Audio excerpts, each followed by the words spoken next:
초대교회의 특이한 모습들 중 하나는 오늘 성경에 나타나는 것처럼 사도들로 인하여 기사와 표적이 많이 나타났다라고 하는 사실입니다. 이런 일은 당시 초대교회가 가지는 연약함을 아시는 하나님께서 그들에게 증표를 주어서 더욱 담대하고 흔들리지 않는 신앙을 갖도록, 그리고 교회 초창기에 어린아이 같은 교회를 든든하게 세우시기 위하여 베풀어 주신 하나님의 은혜의 결과, 그것이 바로 우리가 아는 기적, 이적, 표적으로 나타났다라고 하는 것입니다. 그렇다고 해서 오늘날의 교회들 역시 초대교회 때처럼 기사와 표적이 동일하게 나타나야 한다라고 말해서는 안 되는 것입니다. 이렇게 말하는 사람들이 있습니다. 그리고 추구하는 사람들이 있습니다. 그 사람들을 가리켜 우리는 신사도주의 교회라 이렇게 말을 합니다. 하나님의 뜻이라면 그런 일이 오늘날에도 일어나지만 그 당시만큼 그렇게 흔하게 그리고 인상적으로 많이 하나님께서 역사하시지 않는다라고 하는 한 사실을 우리가 마음속에 새기는 것이 필요합니다. 그런 일은 어디까지나 초대교회를 세워나가기 위하여 하나님께서 성경이 만들어지기 전에, 성경이 완성되어지기 전에 하나님의 연약한 교회를 세우시고 사람들로 하여금 주목하게 하도록 하기 위하여 하나님께서 사용하신 방편이라, 특별한 방편이라, 그래서 일시적으로 제한적으로 허락하신 하나님의 은사라는 사실을 여러분들이 아실 필요가 있습니다. 그러한 놀라운 기적 가운데 하나가 오늘 사도행전 3장에 기록되어 있습니다. 주님의 사도들인 베드로와 요한이 성전에 올라가다가 나면서부터, 태어날 때부터 걷지 못하던 선천적 안진뱅이 거린을 만나게 되는데, 이때 이 사람 나이가 한 40살이 좀 넘었다 이렇게 기록하고 있습니다.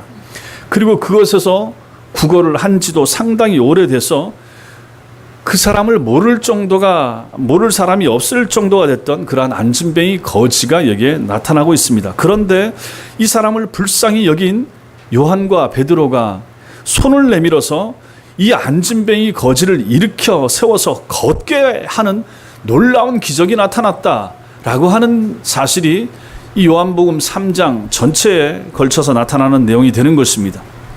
여기서 이 거지를 일으키는데 베드로가 자신의 소유 중에서 안진뱅이에게 준 것이 있습니다. 그것이 무엇인가? 은과 금은 내게 없지만은 나사렛 예수 그리스도의 이름으로 내가 내게 준다라고 말한 것이 있는데, 바로 베드로가 자신의 소유 중에서 주었다. 그 준 것이 무엇인가? 예수님의 이름, 나사렛 예수 그리스도의 이름이라 하는 것입니다. 우리는 오늘 이 본문 말씀 속에서 그 이름, 예수의 이름을 소유한 사람, 예수의 이름이 필요한 사람, 예수의 이름을 경험한 사람, 이것을 우리가 보게 된다 하는 것입니다. 지난주에 우리가 이 말씀을 한 번 받고 오늘 보고 다음 주에 한 번 또 다른 각도에서 이 말씀을 볼 텐데, 오늘은 그 이름, 예수 그리스도의 이름, 그 이름이 어떤 의미가 있는가, 그 이름을 소유한 사람과 필요한 사람, 그 이름을 경험하면 어떤 일이 도대체 생기는가 하는 것을 같이 한번 살펴보길 원합니다. 먼저는 그 이름을 소유한 사람입니다. 1절 말씀에 1절 같이 읽겠습니다. 시작. 제9시 기도 시간에 두 사람이 나옵니다. 베드로와 요한입니다. 6절에서 구걸하는 안진뱅이를 향해서 베드로가 말합니다. 6절 같이 읽겠습니다. 시작. 베드로가 이르되 은과 금은 내게 없거니와 내게 있는 이것을 내게 주노니 나사렛 예수 그리스도의 이름으로 일어나 걸으라 하고. 예, 여기 6절에 나타나는 은과 금, 이것은 이 세상의 재물을 대표하는 말이 되는 것입니다. 은과 금으로 대표되는 이 세상 모든 물질, 우리가 좋아하는 돈을 포함한 모든 물질들, 이걸 포함합니다. 그런 것들은 저들에게 없다. 누구에게 없다는 말입니까? 베드로와 요한에게 없다는 말입니다. 주님의 제자들은 그런 재물들은 다 복음을 위해서 다 써버리고, 사람들이 갖다 바쳐도 그걸 자기들이 쓴 것이 아니라 다 나눠주고 베풀어 줬기 때문에 실제로 가지지도 않았고 또 소유할 마음도 전혀 없었습니다. 그렇다면 이 사람들은 재산은 없었습니다. 가진 것이 없었습니다. 돈이 가진 것은 없었습니다. 그런데 가진 게 있습니다. 무엇입니까? 그건 바로 예수 그리스도의 이름이라 라고 말합니다. 6절에서 분명하게 말합니다. 예수 그리스도의 이름을 가졌다라고 하는 게 무슨 뜻입니까? 그것은 그 이름으로 예수님, 예수 그리스도라고 불리는 그분, 그 예수님을 시인했다라는 말이고, 믿었고 사랑했고 고백했고 그분 앞에 헌신했다라는 뜻입니다. 그게 바로 소유했다라는 뜻이 되는 거죠. 여러분과 제가 예수 그리스도의 이름을 소유했다, 소유하셨죠. 뭡니까? 믿는다라는 말입니다. 그분 앞에 헌신했단 말입니다. 그분을 진심으로 뜨겁게 사랑한다라는 의미가 되는 거죠. 그리고 그들은 자신들이 가진 그 이름을 주었습니다. 안진뱅이에게 주었습니다. 그래서 이 이름은 줄 수도 있는 거죠. 소유할 수도 있고 줄 수도 있다. 예수님의 이름이 두 사도들 영혼의 문신처럼 지워지지 않는 그렇게 강력하게 새겨진 그 이름을 안진뱅이에게 줄 수 있었다 하는 것은 저들은 가난한 것 같지만 실상은 최고로 부유한 자라 하는 것을 말해주는 것이고, 아무것도 없는 자 같지만 실제로 예수 그리스도의 이름을 가진 사람들은 모든 것을 다 가진 사람들이라 하는 것을 우리가 알 수 있는 것입니다. 초대교회 시기와 청교도 시대에 하나님의 경건한 사람들은 은과 금을 포기하고 예수 그리스도의 이름만으로 만족한 삶을 살고자 애를 썼고, 실제로 그 당시의 사람들은 그렇게 살았습니다. 그런데 그들의 후예라고 하는 우리들은 어떻습니까? 오늘날 이 시대의 성도들은 바울이 배설물처럼 포기한 재물과 명예와 권세와 같은 것들을 주워 모으느라 혈안이 되어 있고, 오히려 거기에 집중하느라 예수 그리스도에게 집중하지 못하고 오히려 예수 그리스도의 이름과 재물을 맞바꾸어 버리는 그러한 암울한 시대를 여러분과 제가 살고 있다 하는 것입니다. 우리들 가운데는 아무도 그런 사람들이 없어야 되지만 한번 돌아보시라 하는 것입니다. 주님의 이름을 소유한 제자들은 오늘 성경에서 보여주듯이 이 사람들이 어떤 사람들이었는가, 기도에 애를 쓰고 힘쓰던 사람들입니다. 당시에 유대인들은 하루 3번씩 기도했습니다. 오전 9시에, 정오에, 오후 3시에 기도했습니다. 이들은 참으로 바쁜 사람들이었습니다. 복음을 전하고 성도들 가르치고 세례 주고 구제하고 식사 봉사까지 열심히 감당하던 참 바쁜 사람들이었습니다. 이 바쁜 와중에 이 사람들은 기도를 열심히 했습니다. 바쁘다고 해서 기도를 포기하거나 게을리하지 않았다 하는 것입니다. 사실 이들의 모든 능력의 원천이 어딘가 바로 기도하는 것이었습니다. 기도를 통해서 철저하게 자기 자신을 감추고 주님을 나타내면서 주님의 능력만을 의지하던 사람들, 그 사람들이 바로 사도들 아니었습니까? 역대상 16장 11절이 어떻게 말합니까? 여호와와 그 능력을 구할지어다. 그 얼굴을 항상 구할지어다. 이거 누구에게 하는 말씀입니까? 여러분과 저에게 하는 말씀입니다. 여호와와 그분의 얼굴, 그분의 능력을 구하라. 항상 구하라 말씀하고 있습니다. 에베소서 6장 18절은 모든 기도와 간구로 하되 무시로 성령 안에서 기도하고 이를 위하여 깨어 구하기를 항상 힘쓰라 이렇게 말씀하고 있습니다. 사도들과 초대교회 성도들의 생활 중에서 가장 큰 특징이 무엇이냐 만약 묻는다 그러면 그 사람들은 기도하는 사람들이었습니다 이렇게 말할 수 있을 것입니다. 여러분 보십시오. 120명의 제자들이 마가의 다락방에 모여서 기도할 때 성령이 거기에 임하셨습니다. 성령의 능력을 체험했습니다. 사도행전 10장 앞으로 볼 텐데 거기 보면 고넬료가 언제 환상을 보았습니까? 기도하던 시간에 베드로를 불러오라 라고 하는 천사의 지시를 받았던 것입니다. 사도행전 12장에는 초대교회 성도들이 기도하던 시간에 감옥에 갇혀있던 베드로가 천사의 도움으로 풀려났던 일을 기록을 해주고 있는 것을 보게 됩니다. 초대교회 성도들과 사도들은 성령 세례를 받고 성령의 권능을 받은 사람들입니다. 그러나 그들이 하나님의 보좌 앞에 나아가서 늘 기도하는 삶을 살지 않았더라면 그들은 성령의 권능을 체험하지 못했을 것입니다. 그러나 그들이 하나님의 보좌 앞에 나가서 이렇게 기도했기 때문에 능력 있고 제자다운 삶을 살았고 이적을 행하였고 기적을 베풀었고 그런 삶을 살 수가 있다 하는 것입니다. 능력을 행하는 것은 성령으로 충만할 때만 가능하며 성령 충만을 유지하는 비결은 어디서 나옵니까? 기도하는 것에서 온다 하는 것입니다. 아무리 여러분과 제가 회심하고 했었어도 여러분과 제가 능력 있는 성도의 삶을 살기 위해서는 기도하지 않으면 안 된다 하는 것입니다. 한번 예수 믿었다고 해서 그 뜨거움과 그 열정과 그 주님 사랑하는 마음과 그 교회 사랑하는 마음과 그 영혼을 사랑해서 전도하고자 하는 열정이 계속 그대로 유지가 됩니까? 안 된다 하는 것입니다. 우리가 연약하고 죄성이 우리에게 있기 때문에 안 되는 거죠. 이것을 다시 살리고 이것을 다시 회복시키고 이것을 다시 우리 속에서 일어나게 하는 방편이 무엇인가? 기도라 하는 것이죠. 기도 생활을 해야만 가슴이 뜨거워집니다. 기도를 해야만 말씀이 귀에 잘 들어옵니다. 기도해야만 성경을 읽고 싶어집니다. 기도를 해야만 영혼을 사랑하는 마음이 생깁니다. 기도해야만 교회를 사랑하게 된다 하는 것입니다. 기도하지 않으면, 기도를 게을리하게 되면 성령이 충만하게 임할 수가 없고, 기도하지 않으면 대신 나의 정욕과 탐심과 무지함이 내 영혼을 지배하게 되는 것입니다. 여러분 체험하지 않습니까? 기도하지 않고 하루 이틀 사흘 한번 살아보십시오. 우리 속에서 무엇이 나옵니까? 우리가 발상하고 우리가 생각하는 것이요, 어떤 경건한 것이 우리 속에서 나옵니까? 우리가 기도하지 않으면 성령의 권능은 소멸되며 대신 인간의 본성과 정욕이 우리의 영혼과 육체를 지배하게 되는 것입니다. 들판을 한번 보십시오.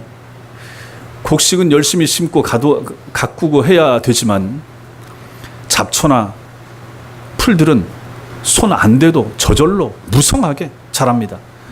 우리 옥상 위에도 조그만 밭이 있죠. 저기에 끊임없이 잡풀이 생깁니다. 가만 내버려두면 아주 넝쿨을 이룹니다. 저거 뽑아주고 저 좁은 밭도 저 개간을 하고 저거 치우지 않으면 전혀 우리에게 무익한 아무짝에도 쓸모없는 잡풀이 자란다 하는 것입니다. 우리의 영적인 삶도 마찬가지입니다. 기도하지 않고 말씀 보지 않고 예배생활 소홀히 하면 우리 속에서 나오는 것들하고 순전히 아무짝에도 쓸모없는 잡풀 같은 그러한 풀들이, 악초들이 우리 속에서 나온다 하는 것입니다. 그래서 말을 하는데 거친 말이 나오고 생각하는 사고가 불순하고 세속적이고 하는 것들이 나오게 된다 하는 것입니다. 이 풀들을 제거하는 작업이 무엇입니까? 기도하는 것입니다. 말씀 붙잡고 기도하는 것입니다. 여러분들이 개인적으로 기도하는 것이고 교회에 나오셔서 기도하는 것입니다. 새벽 기도회, 수요 기도회, 금요 기도회는 우리의 영혼의 악초들을 제거하는 작업 시간이 되는 것입니다. 오늘날 많은 성도들이 영적으로 무기력한 생활을 하는 이유 중 가장 큰 것이 바로 기도에 게으르기 때문에 그런 것입니다. 또한 오늘 여기 나타나는 이 베드로와 요한은 번의 열정에 불타던 사람들입니다. 4절 말씀, 지난주에도 봤는데 4절 말씀, 4절 같이 읽겠습니다. 시작. 베드로가 요한과 더불어, 여기 주목하다라고 하는 단어가 중요하다고 말씀드렸습니다. 깊은 관심을 가지고 눈길을 주는 것입니다. 주목하여 보는 것입니다. 사도행전 1장에서 예수께서 승천하실 때 그 밑에 있던 제자들이 예수님을 승천하는 예수님을 보는데 어떻게 바뀌었습니까? 주목해서 보는 것입니다. 똑같은 동사가 쓰이고 있습니다. 예수께서 중력의 법칙을 거슬러서 올라가는데 대충 보고 한번 힐끗 보고 말 사람 있습니까? 없죠. 이게 가능한 일이냐? 우리 주님 어디 가시는가 하면서 주목해서 뚫어져서 구름이 가를 때까지 쳐다봤다는 것입니다. 그 눈빛으로 베드로와 요한은 거기에 앉아있는 안진뱅이 거지를 보고 있다 하는 것입니다. 그러한 눈빛으로 그들을 바라보고 있는 거죠. 베드로와 요한은 단지 안진뱅이를 물질적인 도움이 필요한 대상으로 여기지 않고 자기 자신과 동일하게 예수 그리스도의 긍휼과 예수님의 사랑이 필요한 인격체요, 영혼으로 여기고 그를 불쌍히 여기면서 그를 향하여 눈길을 주고 있다 하는 것입니다. 이미 성령의 감동을 받아서 자기 생각이 아닌 거죠. 성령의 은혜를 받아서 여태 지나가면서 그냥 봤지 않습니까? 그런데 오늘은 보는 눈이 다른 거예요. 그 사람의 영혼을 보는 거예요. 성령의 은혜 가운데 보게 됐다 하는 얘기입니다. 그러면 성령께서 하실 일을 감지하고 있는 거죠. 그들 가슴에는 영혼 사랑에 대한 뜨거움이 그 마음속에 있었던 거죠. 그것을 지나치던 수많은 사람들 가운데서 오직 베드로와 요한만이 거기에 앉아있는 안진뱅이의 영적인 상태에 관심을 가지게 됐다 하는 것입니다. 여러분이 또 제가 아는 대로 베드로와 요한은 본래부터 별다른 학식이나 재능도 없었지 않습니까? 성격도 급하고 불같은 사람들이었습니다. 실수도 자주 하던 그런 연약한 사람 아닙니까? 또한 주님이 잡히실 때 도망하고 부인하기까지 했던 정말로 보잘것없는 사람이었습니다. 그런데 이들이 오순절에 임한 성령의 능력을 힘입고 나니까 전혀 다른 사람으로 바뀌게 된 것입니다. 구약 성경에 무지하고 타인의 영혼에 무관심했던 사람들 아닙니까? 그런데 이들이 성령을 받고 나니까 영혼을 보게 되더라 하는 것입니다. 구령의 열정에 사로잡히고 잃어버린 영혼들을 찾는 일에 이제 그 눈이 열리게 된 거죠. 여기서부터 이제 그런 일이 나타나게 되는 것입니다. 그리고 사도행전 전체 계속해서 이어서 베드로가 그리고 사도 바울이 이어서 영혼을 보고 영혼을 찾아가고 성령을 받으면 이런 일이 생기게 되더라 하는 것입니다. 예수 그리스도의 이름을 소유하면 어떻게 됩니까? 예수 그리스도의 이름을 소유한 사람들은 그 이름을 전하고 싶은 열망이 생긴다 하는 것입니다. 그래서 오늘 베드로와 요한이 바로 이렇게 되는 거죠. 성도 여러분, 여러분 속에는 무엇이 있습니까? 여러분이 추구하는 것은 무엇입니까? 여러분이 꿈꾸고 추구하는 것이 무엇입니까? 여러분 기도 제목 중에서 가장 큰 것이 무엇입니까? 이번 한 주간 여러분이 소망하는 것이 무엇입니까? 8월 달에 여러분이 가장 큰 기도 제목으로 두고 있는 것이 무엇입니까? 올해도 마찬가지고 인생을 살면서 여러분들이 가장 추구하는 것이 무엇입니까? 예수 이름을 빌려서 가장 하고 싶은 것이 무엇입니까? 여러분들이 만약에 예수 이름을 도깨비 방망이처럼 생각한다면 그 도깨비 방망이로 내려쳐서 만들어내고 싶은 것이 도대체 무엇입니까? 많은 경우에 그 돈이 아니겠습니까? 많은 경우에 어떤 물질, 뭐 부동산이든지 뭔지 그런 거 아니겠습니까? 세상의 사람들은 물어볼 필요도 없습니다. 그러나 우리가 신자가 만약 그거라 그러면 우리가 정상적인 신자이겠습니까? 오늘 이 사람들은 뭐라고 말합니까? 베드로와 요한은 은과 금은 내게 없다라고 말했는데 그들이 추구하지 않는다고 하는데 오늘날 신자들인 여러분과 저는 내가 정말 추구하고 싶은 것은 예수 이름을 빌려서 돈 좀 주세요. 예수 이름 빌려서 사업 좀 잘하게 해주세요. 예수 이름 빌려서 그냥 건강하게 오래 살고 싶습니다. 라고 혹시 추구하고 있는 것은 아닌가 하는 것입니다. 제가 이렇게 설교하면 여러분들은 혹시 우리 목사님은 설교하면 맨날 저렇게만 설교하더라. 혹시 그렇게 생각하십니까? 아니 우리 목사님도 맨날 좀 복 좀 빌어주고 돈 좀 많이 벌게 추구하라고 그러고 또 축복 기도도 맨날 그런 식으로 해주고 건강하게만 좀 빌어주면 좋은데 아니 설교하면서 왜 자주 저렇게 말씀하실까 혹시 생각하십니까? 저도 개인적으로 제가 기도하고 하면 여러분들이 아니 여러분들 사업자에 위해서 늘 기도합니다. 건강을 위해서도 기도하고요. 우리가 기도 제목 있을 때마다 기도하지 않습니까? 왜 기도하지 않겠습니까? 그러나 그것이 우선되는 거 아니라 하는 얘기입니다. 최우선의 추구는 그게 아닌 거예요. 너희는 먼저 그의 나라와 그의 의를 먼저 구하라. 그러면 그 나머지는 따로 주겠다라고 주께서 말씀하시니까 저도 그렇게 구하라라고 가르치는 거예요. 우리가 먼저 추구할 것은 그게 아니라 하는 것입니다. 은과 금이 먼저가 아니에요. 먼저 구할 것은 무엇입니까? 나사렛 예수 그리스도의 이름이라 하는 것입니다. 그 이름의 영광, 그 이름의 위대함, 그 이름의 탁월하심, 그 이름을 소유하게 될 때 나타나는 어떤 변화, 이것이 더 먼저가 아닌가 하는 것입니다. 여러분이 내 것이라고 주장할 수 있는 것이 무엇입니까? 생각해 보십시오. 이거 내 겁니다. 내 이름으로 된 거 뭐 있습니까? 여러분 이름으로 된 아파트, 여러분 이름으로 된 차, 내 것이라고 말할 수 있는 거 있죠? 그게 다 여러분 것입니까? 정말로 여러분 겁니까? 언제까지나 여러분 가지고 있을 수 있습니까? 무덤 들어갈 때도 그거 가지고 들어간답니까? 아니잖아요. 아니라고 분명히 말하잖아요. 그럼 그것은 진정한 여러분의 것이 아니라 하는 거죠. 내가 영원히 소유하지 못하는 것은 내 거 아닌 것입니다. 그렇잖아요. 성경적으로 보시라 하는 얘기입니다. 그럼 내가 영원히 소유할 수 있고 내가 영원히 가져갈 수 있고 내가 무덤 속에 들어갈 때까지 내가 가져갈 수 있는 거, 그게 내 거 아니겠습니까? 그것만이 진정한 내 거 아니겠습니까? 그럼 그게 뭐가 있겠습니까? 그게 뭡니까? 그게 뭡니까? 오늘 성경이 그게 뭐라고 말합니까? 예수 그리스도의 이름이라고 말하는 것입니다. 내가 부를 수 있는 이름, 내가 목 놓아 부를 수 있는 이름, 예수 그리스도의 이름, 그 이름만이 내 것이라 하는 얘기입니다. 내가 가지고 있죠. 여러분들이 가지고 있죠. 가지고 계셔야 되죠. 그 이름 붙잡고 우리는 요단강을 건너갈 수 있는 것입니다. 그 이름 놓치면 아무도 못 갑니다. 그 이름을 붙잡고 있어야 됩니다. 그 이름 가지고 있는 사람만이 하나님 나라 들어갈 수 있는 것입니다. 재산 없어도 괜찮습니다. 내 집, 내 이름으로 된 거 없어도 괜찮습니다. 몸이 늘 건강하지 못하고 늘 골골하고 그래도 괜찮습니다. 그 이름은 붙잡을 수 있습니다. 그 이름 가질 수 있습니다. 그 이름 내 영혼에 새겨질 수가 있다 하는 얘기입니다. 그 이름만 붙잡을 수 있으면 우리는 가장 행복한 자고 가장 부유한 자가 될 수가 있다 하는 것입니다. 오늘 성경은 우리에게 그걸 가르쳐 주고 있는 거죠. 두 번째로 그 이름이 필요한 사람이 있습니다. 오늘 성경에는 사도행전의 기록 중에서 처음으로 기적을 경험한 사람이 등장합니다. 2절 말씀, 2절에 같이 읽겠습니다. 시작. 나면서 못 걷게 된 이를 사람들이 메고 오니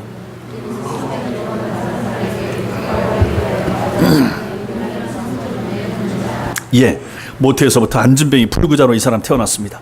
사도행전 4장 22절에도 언급하고 있지만 이 사람은 40년 이상을 안진뱅이로 한 번도 날 때부터 걸어본 적이 없는 사람입니다.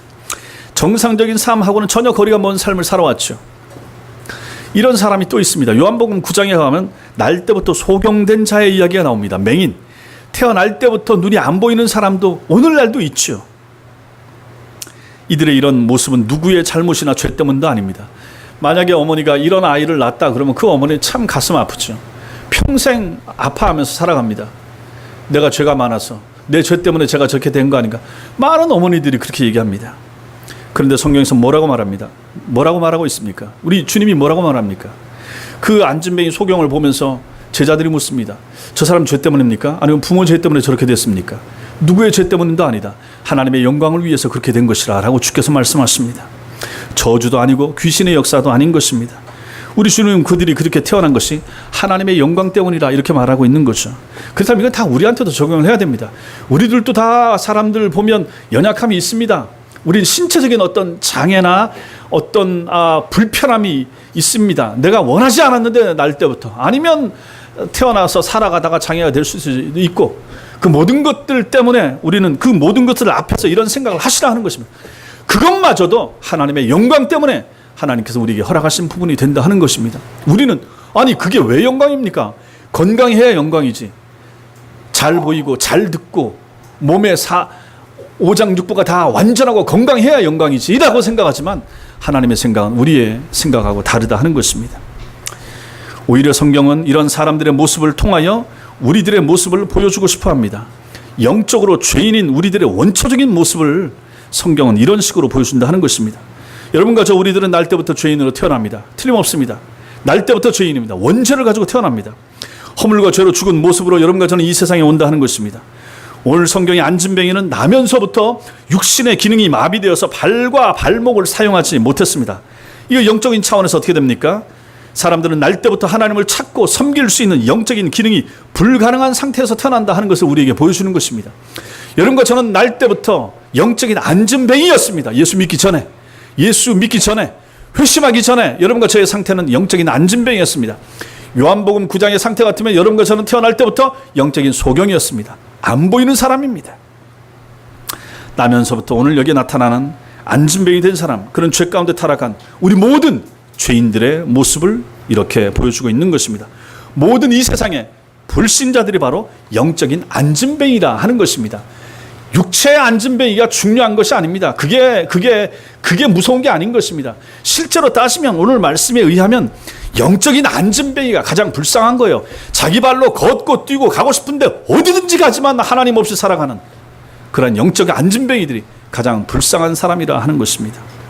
2절 후반부에 보시면 구걸하기 위해서 날마다 미문이라는 성전문에 두는 자라 이렇게 말합니다. 여기서 두다라고 하는 말은 그날 하루만 거기 나와 있는 것이 아니라 거의 매일 반복적으로 행해지던 일이라 하는 것을 보여줍니다. 즉 그는 다리를 사용하지 못하는 장애인이었을 뿐만 아니라 구걸하는 일을 통해서 생계를 꾸려갈 수밖에 없는 직업적인 거지였던 것입니다. 그는 다른 사람들에 의해서 운반되어 그곳까지 왔습니다. 사람들은 그를 예루살렘 성전 밖 미문 앞에다가 메어다가 놓았습니다. 그는 거기 앉아서 성전에 예배하러 기도하러 올라가는 사람들에게 구걸했습니다. 그는 성전에 예배하러 가는 사람들의 동정심을 바라면서 그 자리에 앉아 있었습니다. 그는 전적으로 다른 사람들의 힘에 의해서 사는 사람입니다.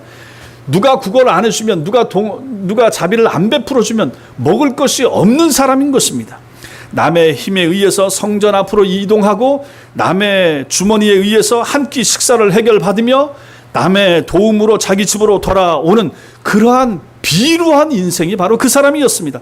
철저하게 남의 도움에 의해서만 살아가는 아주 천한 삶을 살았던 것입니다.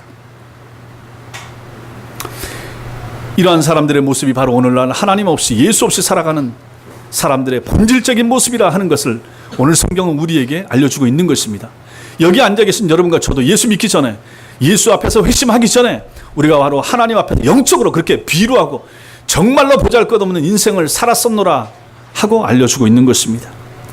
미문을 지나다니는 많은 사람들은 성전 안으로 들어갔습니다.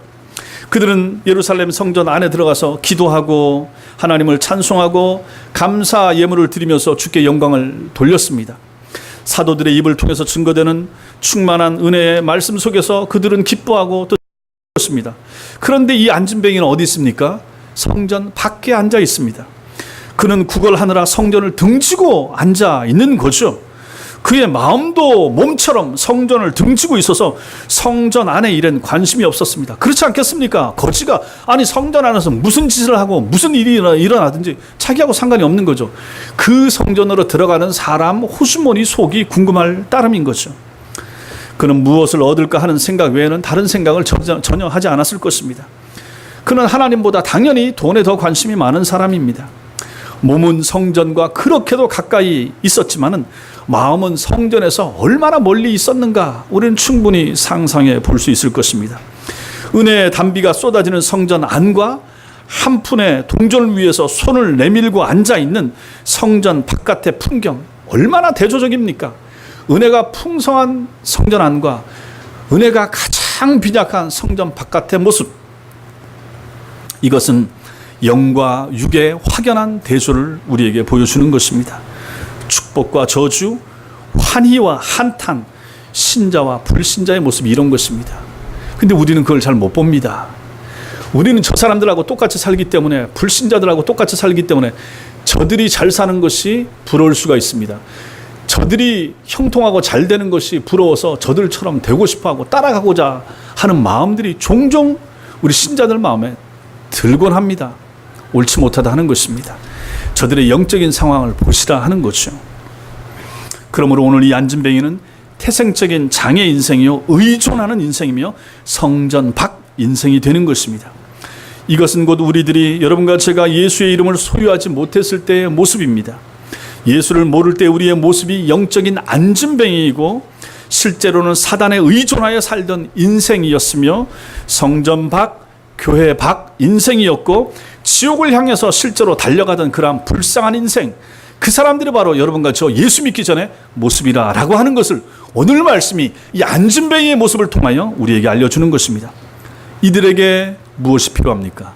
이들에게 누가 필요합니까? 당연히 예수 그리스도, 그분이 필요합니다. 예수님의 이름이 필요합니다. 이런 불신자들에게 예수 그리스도의 이름이 필요하고 그분의 사랑과 능력이 필요합니다. 밖에 있는 모든 불신자들에게 이러한 예수 그리스도가 필요합니다. 교회 안에 있는 모든 실제적인 불신자들에게 이러한 예수 그리스도의 이름이 필요하다 하는 것입니다. 세 번째로, 그 이름을 체험하면 어떻게 되는가? 그 이름을 체험한 사람의 모습을 우리가 볼 필요가 있습니다. 베드로와 요한, 예수 그리스도의 이름을 소유한 사람, 이들이 예수 그리스도의 이름이 필요한 안진뱅이를 만났죠. 만나자 그의 인생이 바뀌었습니다. 역전됐습니다. 저들이, 사도들이 전해준 예수 그리스도의 이름으로 인해서 그의 삶이 송두리째 바뀌고 있는 것을 오늘 본문이 우리에게 그려줍니다. 그 안진뱅이는 사도들이 내미는 손을 잡았습니다. 그때 그의 발과 발목이 곧 힘을 얻었다. 곧 힘을 얻었다. 이거는 원문으로 보면 용수철처럼 튀었다. 스프링처럼 튀었다. 이렇게 표현되고 있는 거죠. 서서히가 아니라 금방 일어나게 된 거죠. 이게 예수 그리스도의 능력이, 하나님의 능력이 여기에 임한 거죠. 사도들이 베드로가 손을 내면서 잡아 일으키니까 그 발이 금방 일어나더라 하는 것입니다. 금방 튀어 일어났다. 그는 즉시 일어섰고 걸었고 또한 뛰었습니다. 신기한 거죠. 자기가 40년을 앉아 있었는데 일어나다니, 40년을 앉아 있다가 일어나서 뭐 했겠습니까? 걸어보는 거죠. 걷는 것도 신기해서 뛰어보는 것도, 왔다 갔다 뛰어갔다가 이렇게 왔다 갔다 하는 거예요. 얼마나 신기했겠습니까? 말이 되겠습니까? 40년을 앉아 있었는데.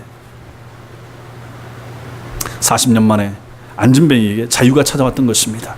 자리에서 일어나는 자유, 걸어보는 자유, 뛰어보는 자유, 예수의 이름으로 말미암은 기적, 예수 이름으로 인한 표적이 나타났다 하는 것입니다. 하나님의 치유의 역사가 베드로와 요한의 손길을 통해서 이 안진뱅이에게 나타난 것입니다. 철저하게 이럴 때도 우리는 아하, 베드로가 대단하다, 베드로의 능력이구나, 아무도 생각해서 안 되고 생각하지 말아야 되는 것입니다. 오늘날도 만약에 그런 기적이 나타난다 그러면 그 사람, 그 누군가가 그 일을 행한 것이 아니라 오늘도 살아계셔서 어떤 당신의 뜻이 있어서 그 일을 이루시고자 하시는 하나님이 그 사람을 통해서 하신 것입니다. 그러므로 철저하게 그 사람은 감추어져야 되는 것이고, 또 앞에서 말씀드렸지만 이런 기적은 이미 성경이 완성된 시대이기 때문에 우리에게 믿음을 요구하시는 하나님께서는 이때 있었던 일을 성경 기록을 통해서 알고 읽고 믿으면 그걸 믿음으로 간주하는 것이지, 오늘날도 보여주면 믿겠습니다 라고 어리석게 구해서는 안 된다 하는 것입니다. 오늘날 그래서 이런 기적이 많이 안 일어나는 거예요. 여러분 생각해 보십시오. 광야를 행군하던 사람들이 얼마나 많은 기적을 봤습니까? 예수님 때 사람들이 얼마나 많은 기적을 봤습니까? 그들이 다 예수님 믿었습니까? 그들이 나중에 등 돌리고 예수를 못 박으세요 하지 않았습니까? 오늘날은 어떻겠습니까? 오늘날도 우리가 이런 구약과 신약에 나타나는 기적이 많이 나타나면 사람들이 다 교회 안에 몰려오겠습니까? 신사도 운동한다고 해서 사람들 많이 가는데 그 사기치는 모습 보면서 다시 돌아오기도 하고 이런 일이 많이 일어나지 않습니까? 그런 것을 통하여, 기적을 통하여 사람이 믿음이 생기는 것이 아니라 하는 것입니다. 믿음은 무엇을 통해서 생깁니까? 예수 그리스도의 이름을, 믿음을 통하여, 그분의 이름을 내 마음속에 소유함을 통하여 믿음이 생기는 것입니다. 그것을 주께서 우리에게 보여주고자 이것을 의도하고 계시다 하는 것이죠. 13절 이하의 말씀을 보면 이 안진뱅이를 치료한 이 기적의 사건 이후에 베드로와 요한이 가르치고 있는 것이 나옵니다. 뭡니까? 예수 그리스도가 누구신지를 이제 그 이하에서 설교를 하고 있는 내용이 나오는 거예요. 여기에 이제 포인트가 있는 거예요. 안진뱅이가 일어난 게 중요한 게 아니에요. 그 안진뱅이를 일으킨 분이 누구신가라고 베드로가 나 아니야, 내 속에서 역사하시는 너희들이 못 박아 죽인 예수 그리스도야 라고 하면서 그분이 누구신가를 이제 그 뒤에 설교를 통해서 나타내고 있다 하는 것입니다.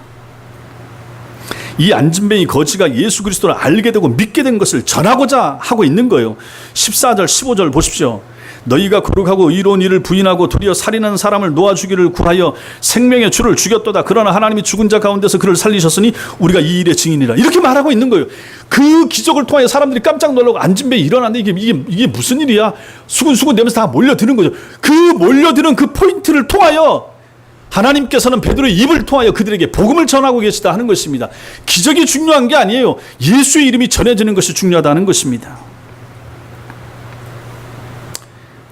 베드로는 이 안진뱅이를 치료하신 분이 바로 생명의 주님 예수 그리스도시라라고 증거하고 있는 것입니다. 죽음에서 다시 사심으로 우리의 생명이 되신 예수 그리스도를 그는 여기서 열심히 전하고 있는 거예요. 그 뒤에도 보십시오. 저 뒤에 22절, 23절에도 가보시면 모세가 말하되 주 하나님이 너희를 위하여 너희 형제 가운데 나 같은 선지자 하나를 세울 것이니 너희가 무엇이든지 그의 모든 말을 들을 것이라. 누구든지 그 선지자의 말 듣지 아니하는 자는 백성 중에서 멸망받으리라. 모세가 이렇게 말하고 있습니다. 그것을 인용하고 있습니다.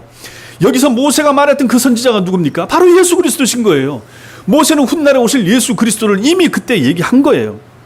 그분은 멸망과 구원을 결정하실 수 있는 구원의 주님이시다라는 거죠. 3장 맨 마지막 절에도 가보십시오.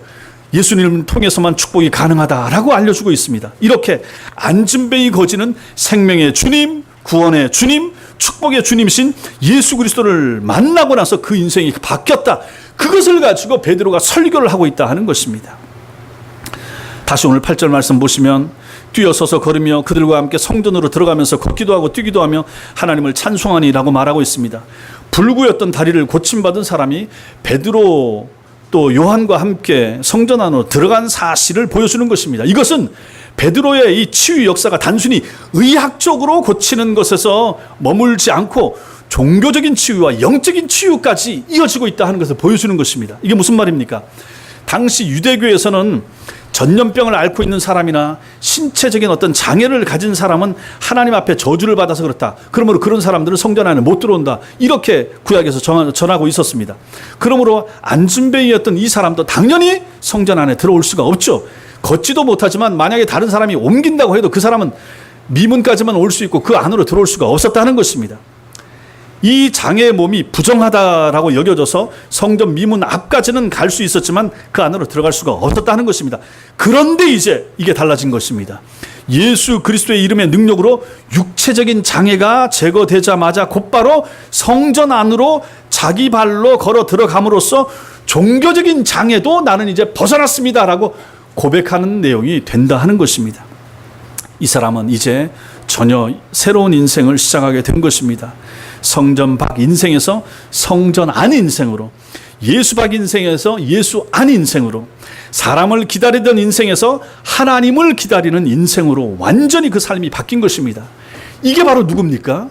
이게 누굽니까? 바로 여러분과 제가 이런 사람이라 하는 것입니다. 여러분과 제가 예수 믿기 전에 안진뱅이와 같은 삶을 살다가 예수를 만나고 나서, 예수 믿고 나서 안진뱅이와 같이 완전히 바뀌었다 하는 것입니다. 그는 이제 처음 걷는 자유로운 발걸음으로 하나님의 성전으로 들어갔습니다. 이제 더 이상 그는 성전 밖 사람이 아니고 그의 입은 하나님을 찬송했다고 그랬습니다. 8절에 이 사람이 찬송합니다. 이제 그의 입은 더 이상 구걸하는 한 푼 줍시오 하는 입술이 아니었던 것입니다. 터져나오는 생명의 환희 앞에서 하나님을 바라보는 사람이 된 것입니다. 요한복음 8장 32절에 진리를 알지니 진리가 너희를 자유롭게 하리라 말씀하고 있습니다. 진리를 알지니 진리가 너희를 자유롭게 한다. 진리가 무엇입니까? 진리가 누굽니까? 진리가 예수 아닙니까? 내가 곧 길이요 진리요 생명이니, 예수님이 진리십니다. 진리를 알면 그 사람이 무엇을 맛봅니까? 자유를 맛보게 되는 거죠. 참 자유, 죄로부터의 자유, 지옥으로부터의 자유, 마귀 사탄으로부터의 자유, 이 자유를 맛보게 된다 하는 것입니다. 오늘 이 안진뱅이에게 임한 자유가 바로 이런 자유가 된 거죠. 그에게 참된 자유, 육신의 자유, 그리고 영혼의 자유까지 하나님께서 안진뱅이에게 허락하신 것입니다. 그 결과 10절에 이 사건을 모든 사람들이 심히 놀라게 됐다. 10절 말씀 같이 읽겠습니다. 10절 시작. 그가 본래 성전 미문에 앉아 구걸하던 사람인 줄 알고 그에게 일어난 일로 인하여 심히 놀랍게 여기며 놀라니라. 그 9절에 모든 백성이 그 걷는 것과 하나님을 찬송함을 보고 당연히 모여들죠. 정말 구경거리 났죠. 그 늘 거지였었는데 이 사람이 일어났단 말이에요. 펄쩍펄쩍 뛰고 왔다 갔다 하고 베드로와 요한 옆에 뛰고 하나님을 찬송하는, 얼마나 기가 막힌 장면입니까? 그러니까 이 사람들이 보면서 입이 떡 벌어지는 거죠.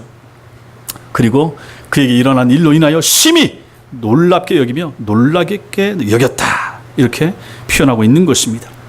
예수님의 이름을 믿고 그 능력을 체험한 사람의 변화된 모습이 이런 것입니다. 여러분도 이와 비슷한 변화를 경험하셨습니까? 그러면 여러분의 회심이 진짜지만 그렇지 못하면 아닐 수도 있다 하는 사실을 아셔야 되는 것입니다.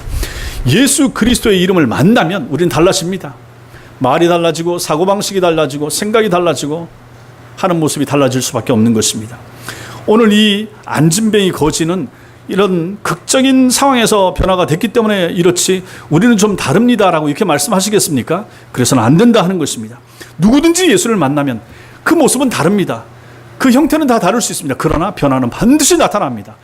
완전히 나타나야 된다 하는 얘기입니다. 그런 변화가 불신자들이 날 보고 내가 예수 믿고 달라진 모습을 볼 수 있는 그러한 모습을 해야 된다 하는 것입니다.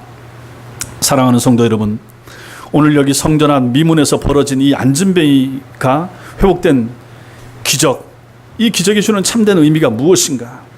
오늘 본문의 기적 사건이 우리에게 주고자 하는 교훈이 무엇입니까? 앞에서 말씀드렸습니다.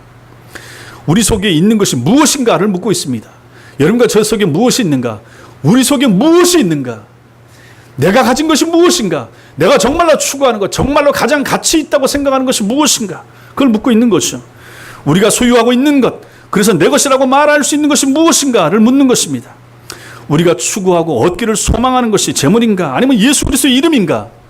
은이나 금으로는 안진뱅이를 고칠 수가 없었지만은 주님의 이름으로 넉넉히 고치는 것을 우리가 보았다 하는 것입니다. 그렇다면 여러분과 제가 갖기를 열망하고 소망해야 될 것은 무엇입니까? 당연히 예수 그리스도의 이름이 되는 것이죠. 그리고 예수 그리스도의 이름의 능력이 나를 통해서 나타나는 것입니다. 영혼을 고치고 살리는 것은 은과 금이 아니라 예수 그리스도의 이름이 되는 것입니다. 사랑하는 성도 여러분, 여러분들이 여러분들 가족들에게, 여러분들이 가까이 있는 사람들에게 가장 크게 나눠줄 수 있는 선물이 무엇입니까?